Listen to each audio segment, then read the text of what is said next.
Today, Chuck and I are going to talk about a brand new concept in analysis called NOP.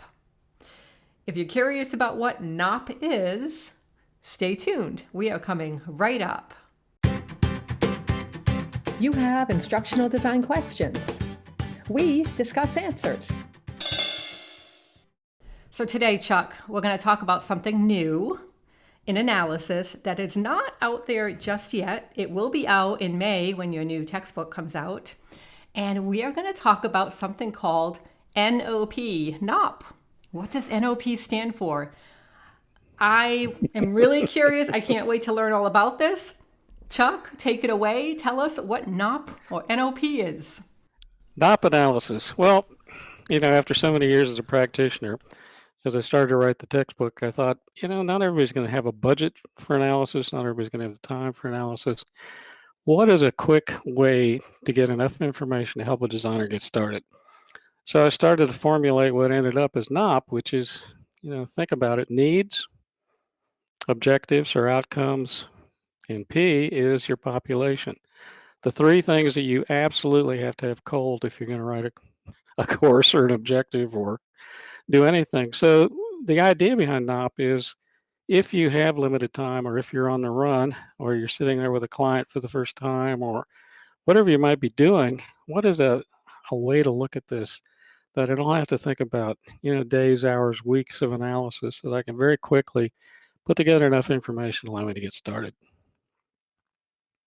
So it's kind of like, it's just a springboard first to kind of get your feet wet. As an instructional designer, we know that analysis is a very thorough, time-consuming practice. Expensive, needs to be done if we're going to do this right. Yeah. But Yeah. NOP is something that comes before that is sort of like that first step, get your feet wet. And what does it tell us? Like, can you talk about the different, what do needs, what do outcomes, and what do population, what do they all have going for them that's going to help us as designers to get that head start and do these things relatively in a quicker time frame in the first preliminary steps to that analysis phase? Well, certainly quicker, but efficiently. And one thing you have to know, and one thing you need to know, is what is the problem. So in instructional design, if you're going about putting together a course or a program and you don't know what the need is, or you don't know what you're trying to solve, if you don't have an equation here or a hypothesis, then how are you ever going to put the course together?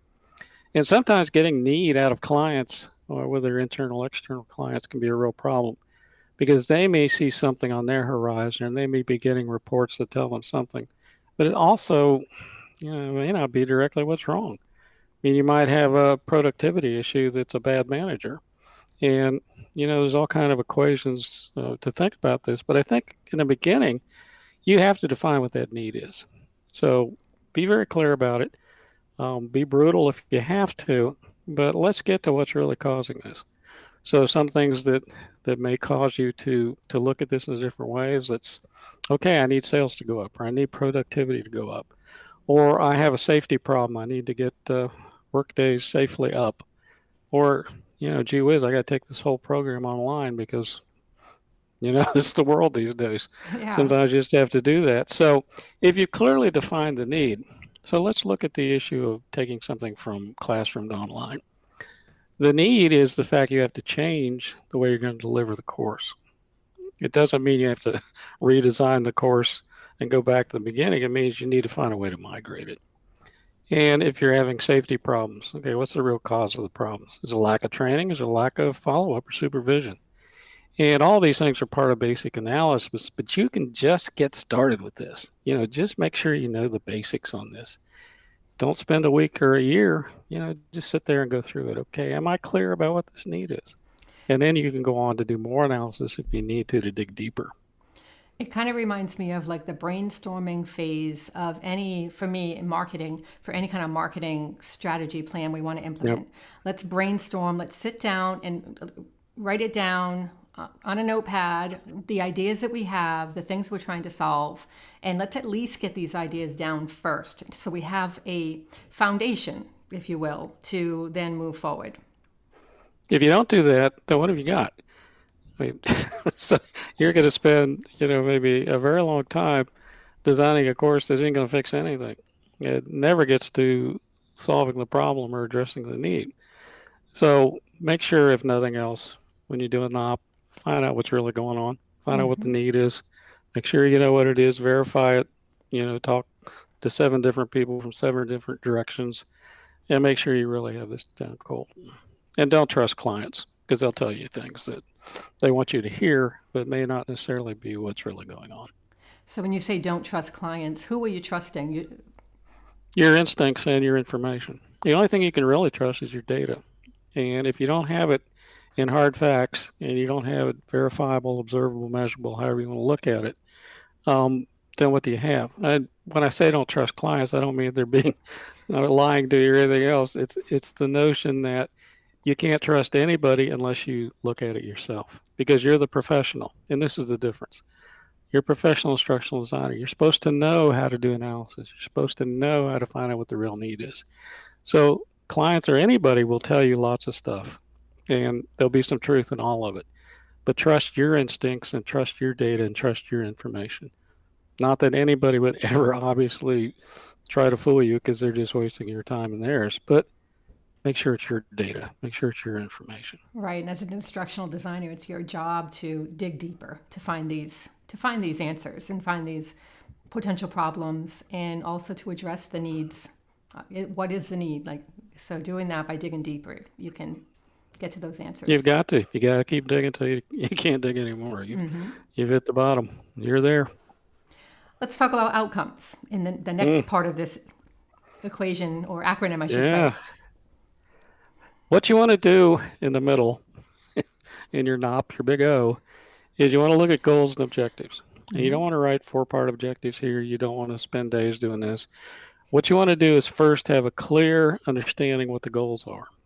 And goals are different than objectives. Goals are general outcomes. They're not specific, observable, measurable outcomes. So organizations are big on goals. They're very big on talking about what they want to accomplish. So when talking to a client, internal, external, a school, whatever you're working with, make sure that you know what their view of success is. So what is their goal? What do they want to accomplish? And once you've defined that, then you need to start being an instructional designer at a higher level and start writing some very basic behavioral objectives about what outcomes should be. So what do you want these learners to be able to do at the end of this? And you don't have to be really detailed, but you need to have a pretty general idea at this point, so that you can then have the foundation to go into the real design work later.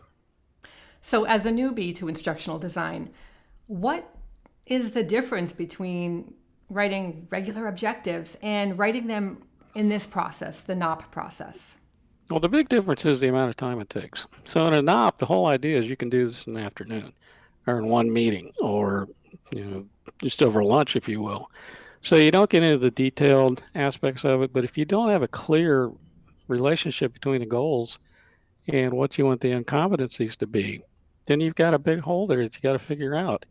And what better time to do that in the beginning and just say, okay, well, these folks need to be able to do this at the end of the session.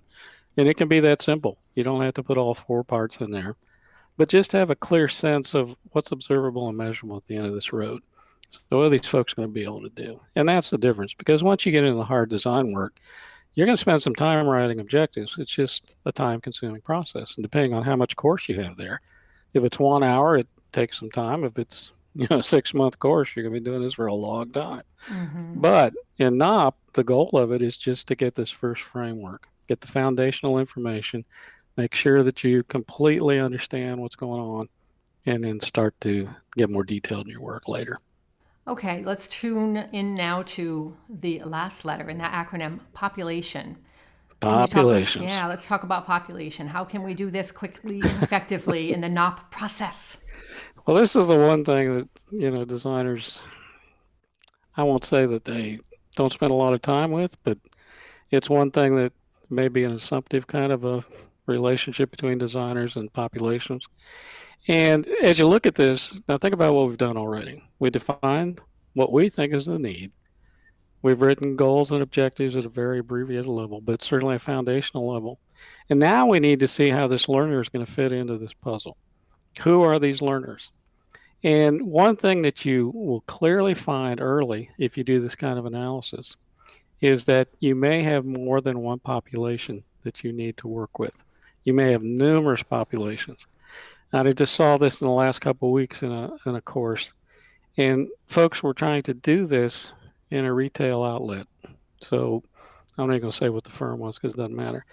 But they were trying to do one course for everything from the new hire to the manager of the operation. And it wasn't a topic that spread itself across that population evenly. So the original intent was to try to amalgamate this population in this training. And the more they looked at it, they figured out, you know what, I got 3 different levels here. There's no way I can reasonably teach one course. I'm going to have 3 versions of the same course so that I can address prerequisites and level of experience and different things. So I'm not wasting 2/3 of my population with this course. And then assuming that I hit all 3, it's going to take 3 times as long because there are different things you have to do with each.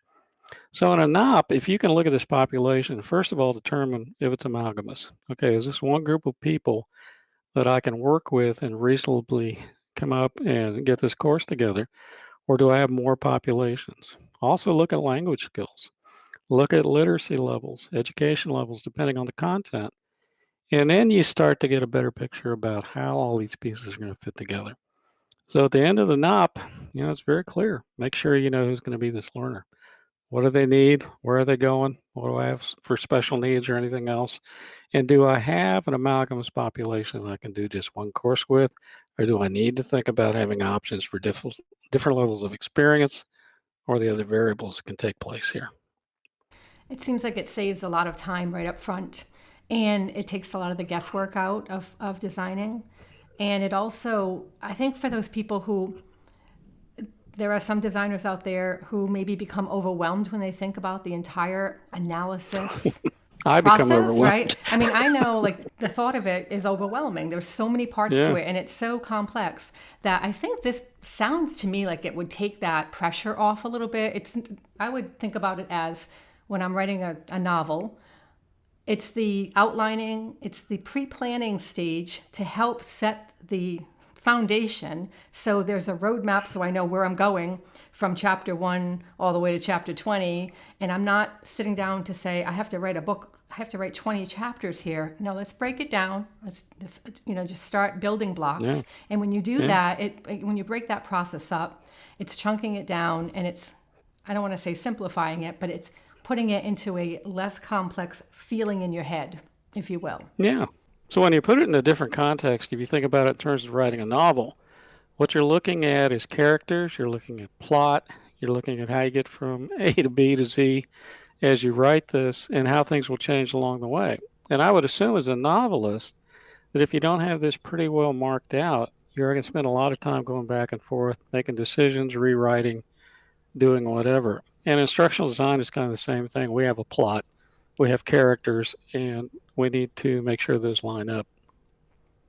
It's really no different than storyboarding, really, when you think about when you're planning. I know when I'm planning a module, I storyboard it, and it's the same principle. It's just taking those basic preliminary steps and the building blocks of a eventual module design analysis plan and putting that into play. It's like many things in ISD. Doing something before you become an instructional designer, whether you're a subject matter expert or a novelist or whatever you might be, this all lends information to this process. It really provides a background education. And sometimes you don't always connect the dots until you get into it, but it's exactly what your example would show.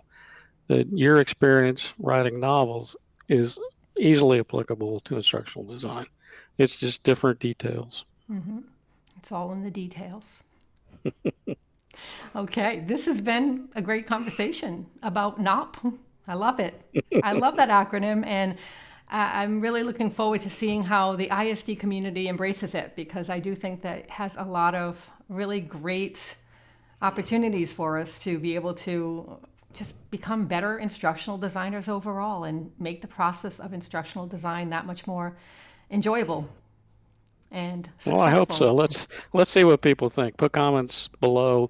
Let us know what you think of this. Yeah, if you have questions on it, go ahead and put those in the comments as well. Chuck will definitely get back to you on those. We want to thank you for being here with us, for listening, and please make sure you subscribe so you know when we go live, you will get that notification because we will be going live soon. We'll be doing that on a Tuesday coming up soon, and we'll let you know when that will be. Just be on the lookout for it, and let us know what kind of topics you want us to cover in future sessions because we're here for you. This is what we're doing this because we enjoy this community. We enjoy learning and sharing information. So be a part of it.